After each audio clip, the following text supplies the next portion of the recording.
ॐ तच्छीयोरवृणीमहे गातुं यज्ञाय गातुं यज्ञपतये दैवी स्वस्तिरस्तु नः स्वस्तिर्मानुषेभ्यः ऊर्ध्वं जगातु भेषजम् तन्नो अस्तु द्विपदे चञ्चतुष्पदे ॐ शान्तिः शान्तिः शान्तिः हरिः ॐ श्रीगुरुभ्यो नमः हरिः ॐ Universal prayer. O hidden light, vibrant in every atom.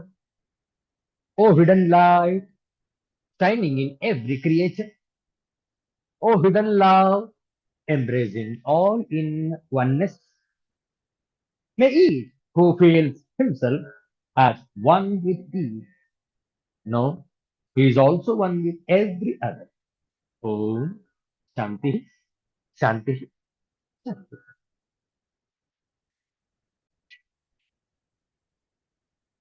ಇಂದು ಆದಿತ್ಯವಾಸರ ಅತ್ಯಂತ ಪವಿತ್ರವಾದಂತಹ ಏಕಾದಶಿ ವ್ರತದ ದಿನ ಚೈತ್ರ ಶುದ್ಧ ಏಕಾದಶಿ ಮಾರ್ಚ್ ತಿಂಗಳ 29ನೇ ತಾರೀಕು 2026ನೇ ಇಸವಿ. ಈ ಪವಿತ್ರವಾದಂತಹ ಆದಿತ್ಯವಾಸರದ ಈ ಮುಸ್ಸಂಜೆಯಲ್ಲಿ ರಾಮರಕ್ಷಾ ಸ್ತೋತ್ರಂ ಇದರ ಪಾರಾಯಣ ಶ್ರದ್ಧೆಯಿಂದ ಆಲಿಸುವಂತವರಾಗಿ ಶ್ರೀರಾಮರಕ್ಷಾ ಸ್ತೋತ್ರಂ. ರಾಮಂ ದೂರ್ವಾದಲಶ್ಯಾಮಂ ಪದ್ಮಾಕ್ಷಂ ಪೀತವಾಸಸಂ ಸ್ತುವಂತಿ ನಾಮಭಿರ್ದಿವ್ಯೈಃ ನ ತೇ ಸಂಸಾರಿಣೋ ನರಾಃ.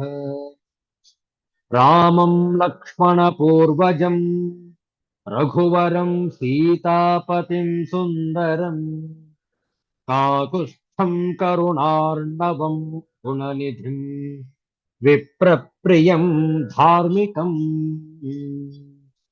ರಾಜೇಂದ್ರಂ ಸತ್ಯಸಂಧಂ ದಶರಥತನಯಂ ಶ್ಯಾಮಲಂ ಶಾಂತಮೂರ್ತಿಂ ವಂದೇ ಲೋಕಾಭಿರಾಮಂ ರಘುಕುಲತಿಲಕಂ ರಾಘವಂ ರಾವಣಾರಿಂ. ರಾಮಾಯ ರಾಮಭದ್ರಾಯ ರಾಮಚಂದ್ರಾಯ ವೇಧಸೆ ರಘುನಾಥಾಯ ನಾಥಾಯ ಸೀತಾಯಾಃ ಪತಯೇ ನಮಃ.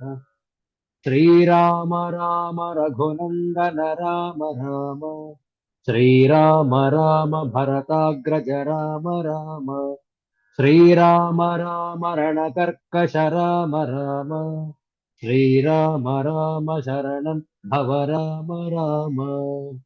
ಶ್ರೀರಾಮಚಂದ್ರೋ ಚರಣೋ ಮನಸಾ ಸ್ಮರಾಮಿ ಶ್ರೀರಾಮಚಂದ್ರ ಚರಣೋ ವಚಸಾ ಗೃಣಾಮಿ ಶ್ರೀರಾಮಚಂದ್ರ ಚರಣೋ ಶಿರಸಾ ನಮಾಮಿ ಶ್ರೀರಾಮಚಂದ್ರ ಚರಣೋ ಶರಣಂ ಪ್ರಪದ್ಯೆ.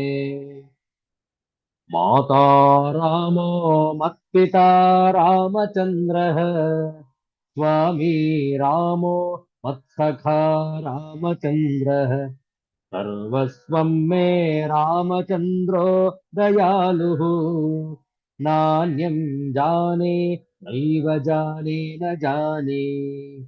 ದಕ್ಷಿಣೆ ಲಕ್ಷ್ಮಣೋ ಯಸ್ಯ ವಾಮೇ ತು ಜನಕಾತ್ಮಜ ಪುರತೋ ಮಾರುತಿರ್ಯಸ್ಯ तं ವಂದೇ ರಘುನಂದನಂ. ಲೋಕಾಭಿರಾಮಂ ರಣರಂಗಧೀರಂ ರಾಜೀವನೇತ್ರಂ ರಘುವಂಶನಾಥಂ ಕಾರುಣ್ಯರೂಪಂ ಕರುಣಾಕರಂತಂ ಶ್ರೀರಾಮಚಂದ್ರಂ ಶರಣಂ ಪ್ರಪದ್ಯೆ. मनोजवं मारुततुल्यवेगं जितेन्द्रियं बुद्धिमतां वरिष्ठं वातात्मजं वानरयूथ मुख्यं श्रीरामदूतं शरणं प्रपद्ये। कूजन्तं राम रामेति मधुरं मधुराक्षरम् आरुह्य कविता शाखाम् वन्दे वाल्मीकिकोकिलम्। आपदामपहर्तारम् दातारं सर्वसम्पदाम् लोकाभिरामं श्रीरामं भूयो भूयो नमाम्यहम्। भर्जनं भवबीजानाम् अर्जनं सुखसम्पदाम् तर्जनं यमदूतानां राम रामेति गर्जनम्। रामो राजमणिः सदा विजयते रामं रमेशं भजे। रामेणाभिहता निशाचरचमु रामाय तस्मै नमः। रामान्नास्ति परायणं परतरं रामस्य दासोऽस्म्यहम्। रामे चित्तलयः सदा भवतु मे भो राम माम् उद्धर। भो राम माम् उद्धर। श्रीराम राम रामेति रमे रामे मनोरमे सहस्रनाम तत्तुल्यम् राम नाम वरानने। श्रीराम नाम वरानन ॐ नम इति श्री बुधकौशिकर्षिः विरचितम् श्रीराम रक्षास्तोत्रम् सम्पूर्णम्। अयोध्यापति श्रीरामचंद्र महाराज की जय। 2 ನಿಮಿಷ ನಾಮ ಜಪ. ದಿಗಂಬರ ದಿಗಂಬರ ಶ್ರೀಪಾದವಲ್ಲಭ ದಿಗಂಬರ.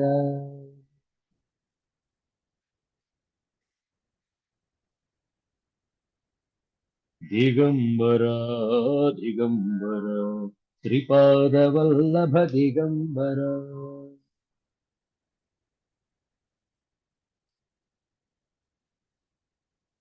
ದಿಗಂಬರ ದಿಗಂಬರ ಶ್ರೀಪಾದವಲ್ಲಭ ದಿಗಂಬರ.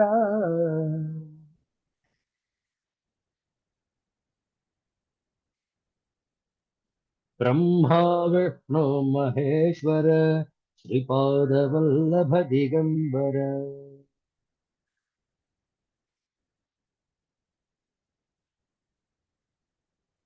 ದಿಗಂಬರ ದಿಗಂಬರ ಶ್ರೀಪಾದವಲ್ಲಭ ದಿಗಂಬರ.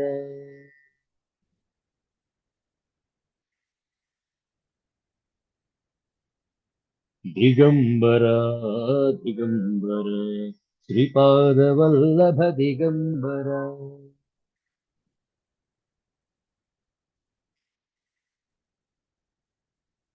ದಿಗಂಬರ ದಿಗಂಬರ ಶ್ರೀಪಾದವಲ್ಲಭ ದಿಗಂಬರ.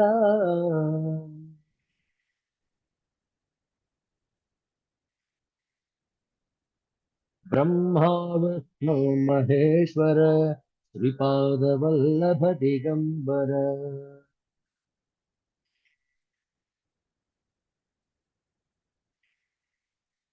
ಬ್ರಹ್ಮ ವಿಷ್ಣು ಮಹೇಶ್ವರ ಶ್ರೀಪಾದವಲ್ಲಭ ದಿಗಂಬರ. ಶ್ರೀಪಾದವಲ್ಲಭ ದಿಗಂಬರ. ಶ್ರೀಪಾದವಲ್ಲಭ ದಿಗಂಬರ. सिद्धांत अवधूत चिंतन श्री गुरुदेव दत्त। जय जय रघुवीर समर्थ। ಒಂದು ಸುಂದರವಾದ ಶ್ರೀರಾಮನ ಭಜನೆ ಹೇಳಿಕೊಟ್ಟ ನಂತರ ಪುನರಾವರ್ತನೆ. ಕೋದಂಡರಾಮ್ ಕೋದಂಡರಾಮ್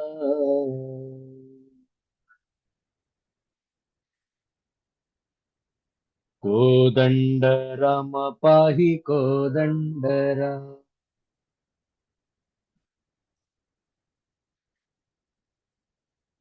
श्रीकर त्राहि भास्कर देहि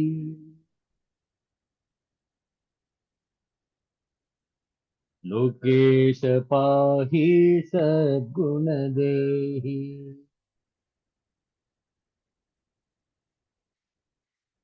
ನೀರೊಳು ದೂರಿ ಪಾತಾಳ ಸೇರಿ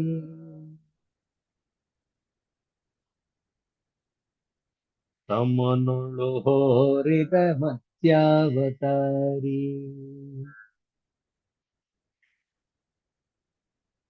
ನಾಕೇಶ ಬ್ರಹ್ಮ ಪ್ರಾರ್ಥಿಪೆ ನಿಮ್ಮ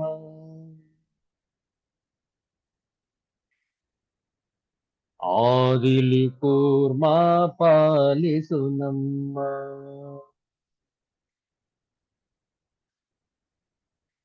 ಕಚಿರೂಪ ತಾಳಿ ಧನುಜರ ಸೀಳಿ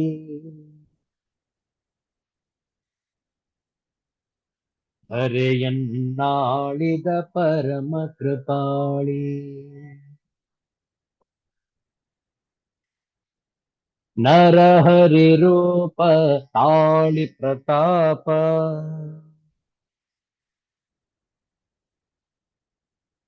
ತೋರಿದ ರೂಪ ಪ್ರೌಢ ಕಲಾಪ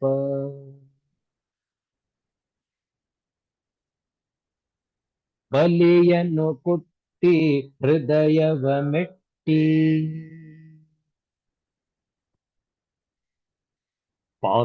ಪಾತಾಳಗಟ್ಟಿದ ವಾಮನ ಜಟ್ಟಿ ಧಾತ್ರೀಶ ವಂಶ ಮಾಡಿದೆ ಧ್ವಂಸ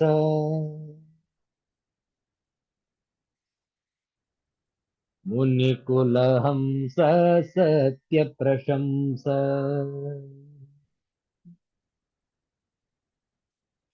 ದಶರಥ ಬಾಲ ದಶ ದಿಶ ಪಾಲ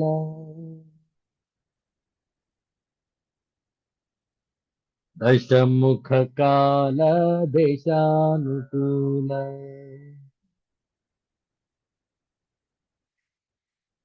ಗೋಕುಲ ರಕ್ಷ ಸುಜನ ಸಂರಕ್ಷ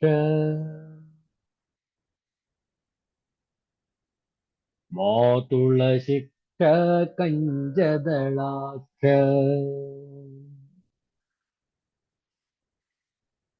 ಬೆತ್ತಲೆನಿಂದ ಬುದ್ಧನೆಯೆಂದು ಅರ್ಚಿಪೆನಿಂದು ಪ್ರಾರ್ಥಿಪೆನಿಂದು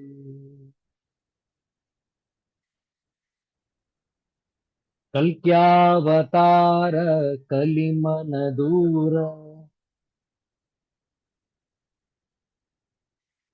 ಸುಜನೋದ್ಧಾರ ಪಾಪ ವಿದೂರ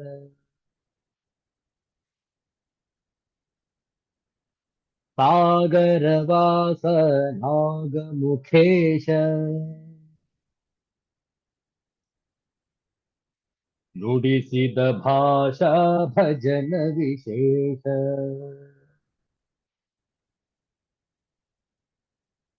ಸುಜನರು ಕೂಡಿ ಸುಮನವ ಪಾಡಿ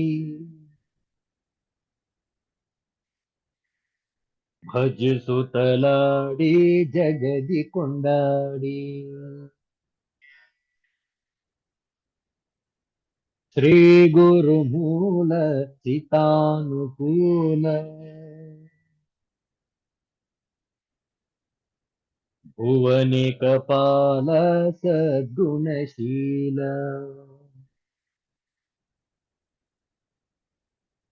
ಮಂಗಳ ರಾಮ ಮಂಗಳ ಪ್ರೇಮ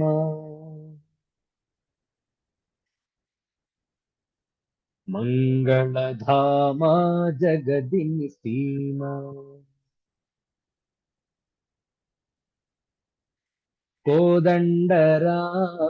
ಕೋದಂಡರಾಮ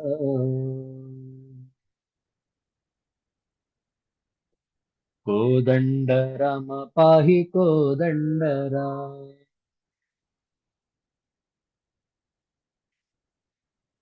श्रीराम जय जय राम ओम श्री राम जय जय राम ओम श्री राम जय जय राम।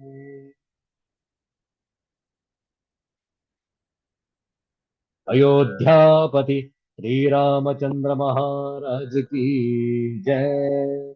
सिद्धांत अवधूत चिंतन श्री गुरुदेव दत्त।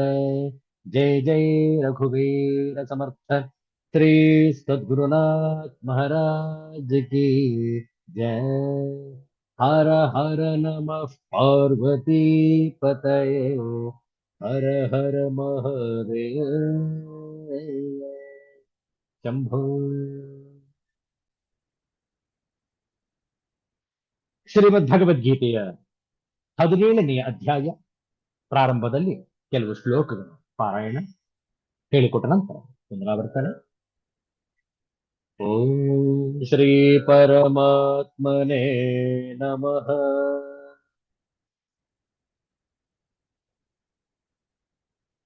ಅಥ ಸಪ್ತದಶೋऽಧ್ಯಾಯಃ. ಶ್ರದ್ಧಾತ್ರಯ ವಿಭಾಗ ಯೋಗಃ.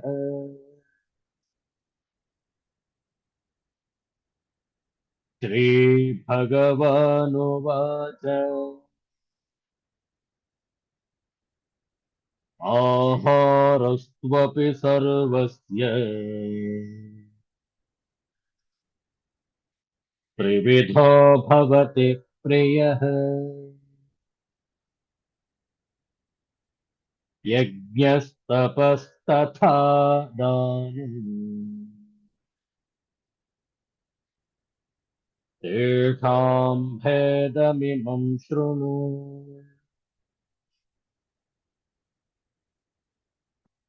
आयुः सत्त्वबलारोग्य सुखप्रीतिविवर्धनाः।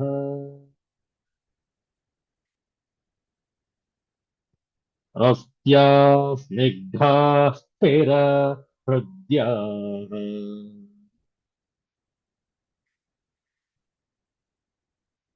आहाराः सात्विकप्रियाः।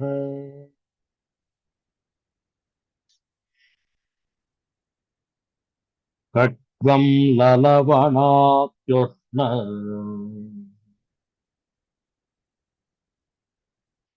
तीक्ष्णरूक्षविदाहिनः। आहारा राजसस्यष्टाः। दुःखशोकामयप्रदाः।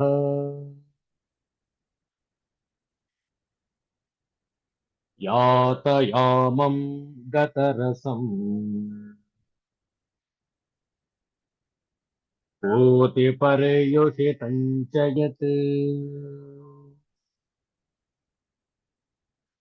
उच्छिष्टमपि च मेध्यम् भोजनं तामसप्रियम्। अफलाकाङ्क्षिभिर्यज्ञः विधिद्रष्टो य युज्यते। यष्टव्यमेवेति मनः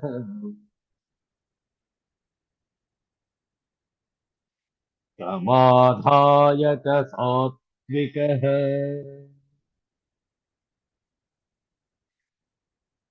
समाधाय स सात्विकः।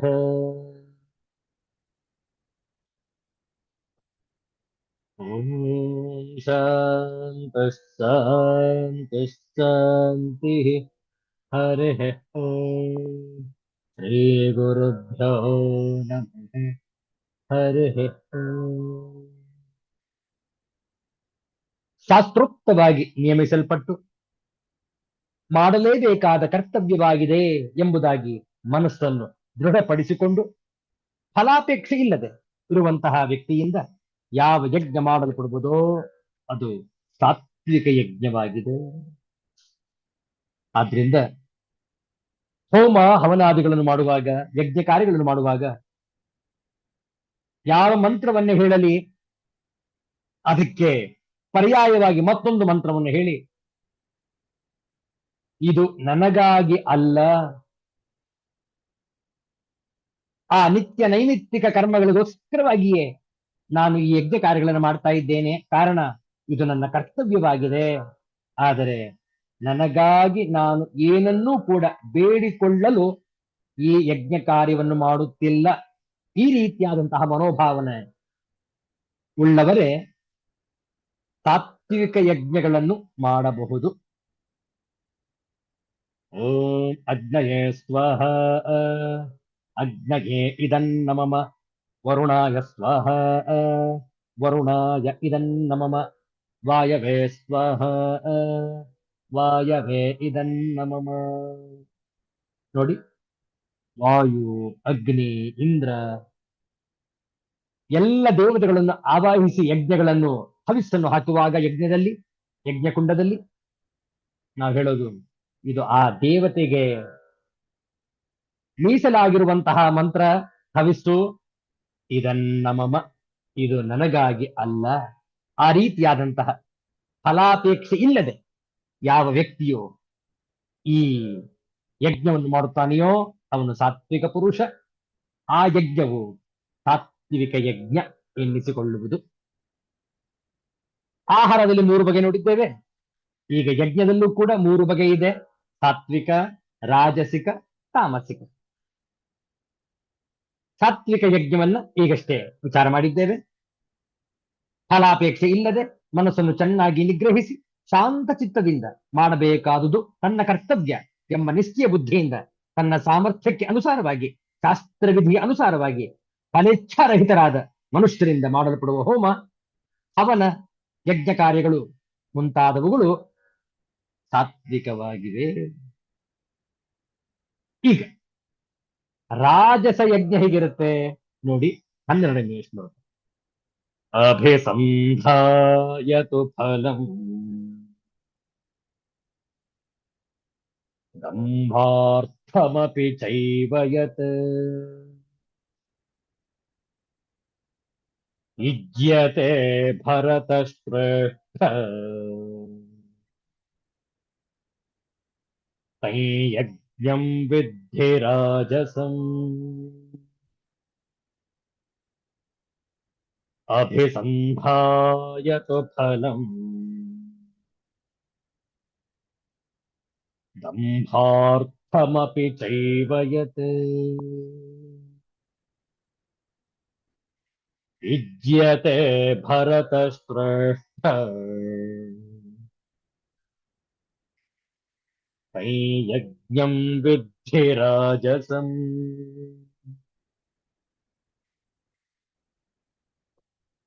लेकिन हे भरत श्रेष्ठ, जो यज्ञ किसी भौतिक लाभ के लिए गर्ववश किया जाता है उसे तुम राजसी जानो.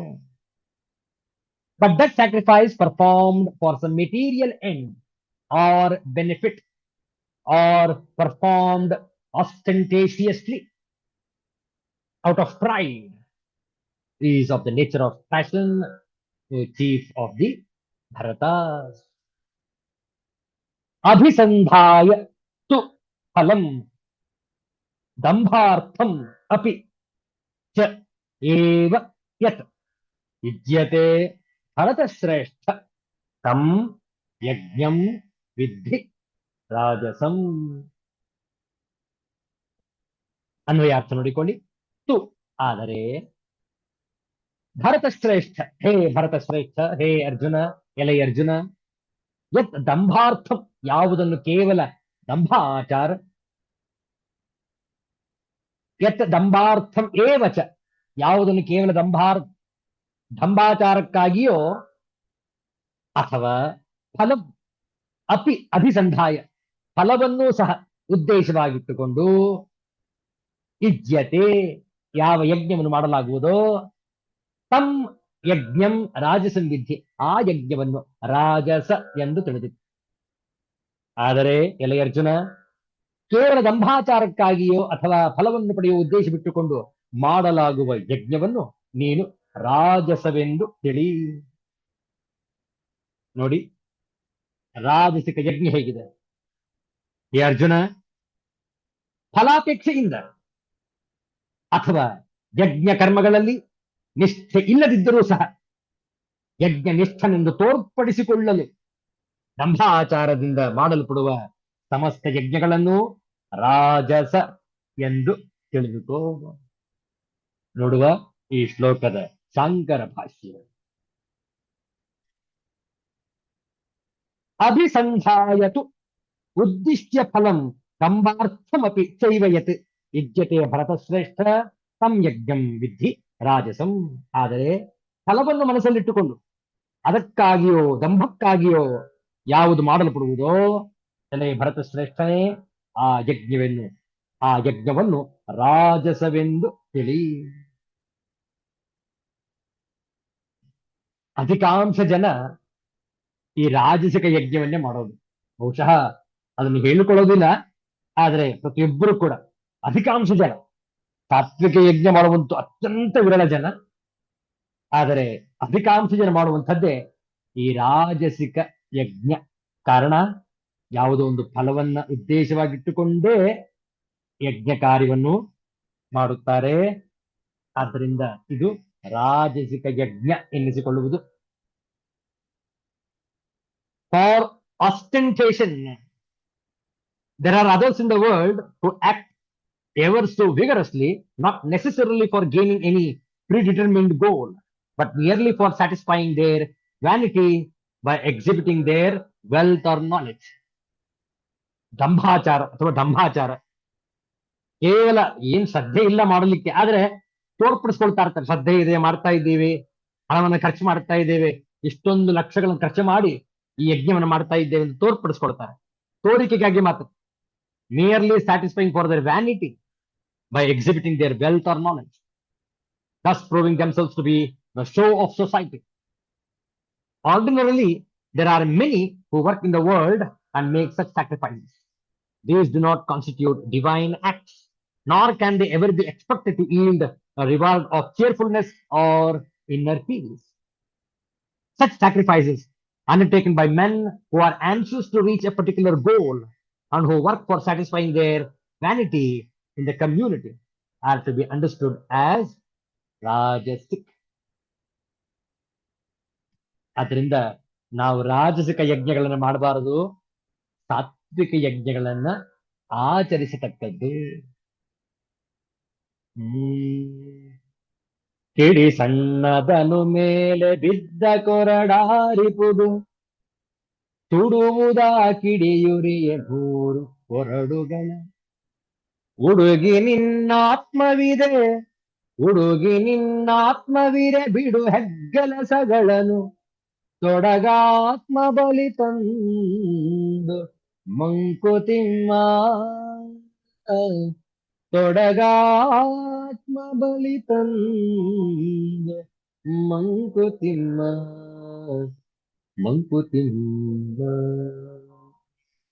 ಕೊರಡಾರಿಪುದು, ಕೊರಡು ಆರಿಪುದು, ಸುಡುವುದಾ, ಸುಡುವುದು ಆ. ಕಿಡಿಯುರಿಯೆ, ಕಿಡಿಯೂ ಉರಿಯೆ. ನಿನ್ನಾತ್ಮವಿರೆ, ನಿನ್ನ ಆತ್ಮವು ಇರೆ. ತೊಡಗಾತ್ಮ, ತೊಡಗು ಆತ್ಮ. ಕೊರಡು ಮರದ ತುಂಡು, ಹುಡುಗಿ ಸುಸ್ತಾಗಿ, ಆತ್ಮ ಚೇತನ, ಹೆಗ್ಗೆಲಸ ಬೃಹತ್ ಕಾರ್ಯ. ನೋಡಿ, ಈ ಮುಕ್ತಕದ ತಾತ್ಪರ್ಯ ಹೀಗಿದೆ. ಒಂದು ಸಣ್ಣ ಬೆಂಕಿಯ ಕಿಡಿಯ ಮೇಲೆ ಮರದ ಒಂದು ದಪ್ಪ ತುಂಡು ಬಿದ್ದರೆ ಆ ಬೆಂಕಿಯ ಕಿಡಿ ಆರಿ ಹೋಗುತ್ತದೆ.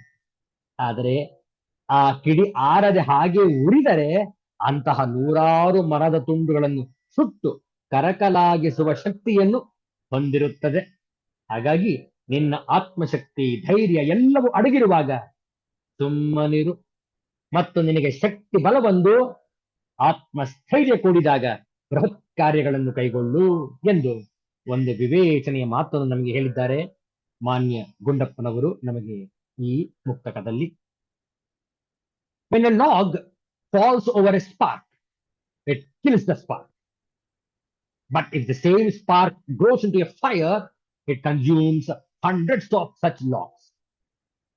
The spark has the potential to grow big. When such talent is still nascent in you, you shouldn't undertake huge tasks. You should wait until the talent in you ripens and gets stronger before you take on a mighty opponent. Mankutimma. ಕಿಡಿ ಸಣ್ಣದನು ಮೇಲೆ ಬಿದ್ದ ಕೊರಡಾರಿಪುದು, ಸುಡುವುದ ಕಿಡಿಯುರಿಯ 100 ಕೊರಡುಗಳ, ಉಡುಗಿ ನಿನ್ನಾತ್ಮವಿರೆ ಬಿಡು ಹೆಗ್ಗೆಲಸಗಳನ್ನು, ತೊಡಗಾತ್ಮ ಬಲಿ ತಂದು. ಮಂಕುತಿಮ್ಮ ಮಂಕುತಿಮ್ಮ. ನಮ್ಮ ದೈಹಿಕ, ಮಾನಸಿಕ ಮತ್ತು ಬೌದ್ಧಿಕ ಶಕ್ತಿ ಕಡಿಮೆಯಾಗಿಯೋ ಅಥವಾ ಅಡಗಿಯೋ ಇದ್ದರೆ ಮಹತ್ತರ ಕೆಲಸಗಳನ್ನು ನಾವು ಮಾಡಲು ಉದ್ಯುಕ್ತರಾಗಬಾರದು. ಕಾರಣ ಆ ಕಾರ್ಯದ ಭಾರಕ್ಕೆ ನಾವು ನಲುಗಿ ಹೋಗುತ್ತೇವೆ, ಸೋತರೆ ಖಿನ್ನರಾಗುತ್ತೇವೆ. ಆ ಕಾರ್ಯ ನಿರ್ವಹಣೆಗೆ ಬೇಕಾದ ಶಕ್ತಿ ಸಾಮರ್ಥ್ಯಗಳಿಗಿಂತ ನಮ್ಮ ಶಕ್ತಿ ಅಧಿಕವಾದರೆ ಮತ್ತು ಸೂಕ್ತ ರೀತಿಯಲ್ಲಿ ನಾವು ಪ್ರಯತ್ನ ಪಟ್ಟರೆ ಆ ಕಾರ್ಯ ಸುಲಭ ಸಾಧ್ಯ. ಇದಕ್ಕೆ 2 ವಿಷಯಗಳನ್ನು ನಾವು ಅರಿಯಬೇಕು. ಆ ಕಾರ್ಯದ ವ್ಯಾಪ್ತಿಯನ್ನು ಅರಿಯಬೇಕು ಮತ್ತು ನಮ್ಮ ಶಕ್ತಿಯ ಸತ್ಯವಾದ ಮತ್ತು ಸಂಪೂರ್ಣ ಪರಿಚಯವಿರಬೇಕು. ಅಹಂಕಾರವನ್ನು ತೊರೆದು ಇವೆರಡನ್ನು ಅರಿತು ಒಪ್ಪಿಕೊಂಡಾಗ ನಾವು ಆ ಕಾರ್ಯವನ್ನು ಮಾಡಬಹುದೇ ಇಲ್ಲವೇ ಎಂದು ನಿರ್ಣಯಿಸಬಹುದು. ಆದರೆ ನಮಗೆ ನಮ್ಮ ಸಾಮರ್ಥ್ಯದ ಅರಿವೇ ಇರುವುದಿಲ್ಲ. ನಮ್ಮನ್ನು ನಾವು ಎಂದಿಗೂ ಪರೀಕ್ಷೆಗೆ ಒಡ್ಡಿಕೊಳ್ಳುವುದಿಲ್ಲ ಅಥವಾ ನಮ್ಮ ಅಹಂಕಾರ ಹಾಗೆ ಒಡ್ಡಿಕೊಳ್ಳಲು ಬಿಡುವುದಿಲ್ಲ. ಹಾಗೆ ನಾವು ನಮ್ಮನ್ನು ಆತ್ಮಾವಲೋಕನದ ಪರೀಕ್ಷೆಗೆ ಒಡ್ಡಿಕೊಂಡರೆ ಮತ್ತು ಮನಗಂಡ ವಿಷಯಗಳನ್ನು ಮುಕ್ತ ಮನಸ್ಸಿನಿಂದ ಒಪ್ಪಿಕೊಂಡರೆ ನಮ್ಮ ಶಕ್ತಿ ಸಾಮರ್ಥ್ಯಗಳ ಮತ್ತು ನಮ್ಮ ನ್ಯೂನತೆಗಳ ಪರಿಚಯ ನಮಗೆ ಆಗುತ್ತದೆ. ಆ ಬೆಳಕಿನಲ್ಲಿ ನಾವು ಏನನ್ನು ಮಾಡಬಹುದು, ಏನು ಮಾಡಲು ನಮ್ಮಲ್ಲಿ ಸಾಮರ್ಥ್ಯದ ಕೊರತೆ ಇದೆ, ಯಾವುದು ಸೂಕ್ತ ಯಾವುದು ಅಲ್ಲ ಎಂದು ಅರ್ಥವಾಗುತ್ತದೆ. ನಮಗಿರುವ ಶಕ್ತಿಯನ್ನು ಹೆಚ್ಚಿಸಿಕೊಳ್ಳಲು ಮತ್ತು ನಮ್ಮಲ್ಲಿರುವ ನ್ಯೂನತೆಗಳನ್ನು, ಕೊರತೆಗಳನ್ನು ನೀಗಿಕೊಳ್ಳಲು ಧ್ಯಾನ, ಅಧ್ಯಯನ, ಸದ್ವಿಚಾರ, ಸತ್ಸಂಗ ಮುಂತಾದವುಗಳಿಂದ ಪ್ರಯತ್ನ ಪಟ್ಟಾಗ ಕೊರತೆಗಳು ಕಡಿಮೆಯಾಗಿ ನಮ್ಮ ಶಕ್ತಿ ಹೆಚ್ಚಾಗುತ್ತದೆ. ಅಂತಹ ಹೆಚ್ಚಿದ ಶಕ್ತಿಯಿಂದ ನಾವು ಯಾವುದೇ ಮಹತ್ ಕಾರ್ಯವನ್ನು ಮಾಡಲು ಉತ್ಸುಕರಾಗಬಹುದು. ಇದನ್ನೇ ಮಾನ್ಯ ಗುಂಡಪ್ಪನವರು ತೊಡಗಾತ್ಮ ಬಲಿ ತಂದು ಎಂದು ಹೇಳುತ್ತಾ ನಮ್ಮ ಶಕ್ತಿಯನ್ನು ಹೆಚ್ಚಿಸಿಕೊಳ್ಳಬೇಕು ಎನ್ನುವ ಕಿವಿ ಮಾತನ್ನು ಹೇಳುತ್ತಾರೆ. ಅಂತಹ ಪ್ರಯತ್ನವನ್ನು ನಾವು ಸಹ ಮಾಡಿದರೆ ನಮಗೂ ಶಕ್ತಿ ವರ್ಧನೆಯಾಗಿ ವರ್ಧಿತ ಶಕ್ತಿಯಿಂದ ಮಹತ್ ಕಾರ್ಯಗಳನ್ನು ಮಾಡುವಂತಾದರೆ ಬದುಕು ಸಾರ್ಥಕವಾಗುತ್ತದೆ. ಇಂತಹ ಸದ್ವಿಚಾರ ನೋಡಿ. ರಾಜಸಿಕ ಯಜ್ಞವನ್ನು ಬಿಟ್ಟು ಸಾತ್ವಿಕ ಯಜ್ಞಗಳನ್ನು ಆಚರಿಸುವ ಪ್ರಯತ್ನವನ್ನು ಮಾಡಿದಾಗ ನಮ್ಮ ಬಲವರ್ಧನೆಯಾಗುವುದು. ಉಳಿದ ವಿಚಾರಗಳನ್ನು ಮುಂದಿನ ವಾರ ಮುಂದುವರಿಸೋಣ. ಶಾಂತಿ. ಓಂ ಸರ್ವೇ ಭವಂತು ಸುಖಿನಃ, ಸರ್ವೇ ಸಂತು ನಿರಾಮಯಾಃ, ಸರ್ವೇ ಭದ್ರಾಣಿ ಪಶ್ಯಂತು, ಮಾ ಕಶ್ಚಿತ್ ದುಃಖಭಾಗ್ ಭವೇತ್. ಓಂ ಶಾಂತಿ ಶಾಂತಿ ಶಾಂತಿ. ಹರಿಃ ಓಂ. ಶ್ರೀ ಗುರುಭ್ಯೋ ನಮಃ. ಹರಿಃ ಓಂ. ಮತ್ತೆ ಭೇಟಿಯಾಗೋಣ. ಎಲ್ಲರಿಗೂ ಒಳಿತಾಗಲಿ, ಎಲ್ಲರಿಗೂ ಶುಭವಾಗಲಿ. ಜೈ ಶ್ರೀ ಗುರುದೇವ.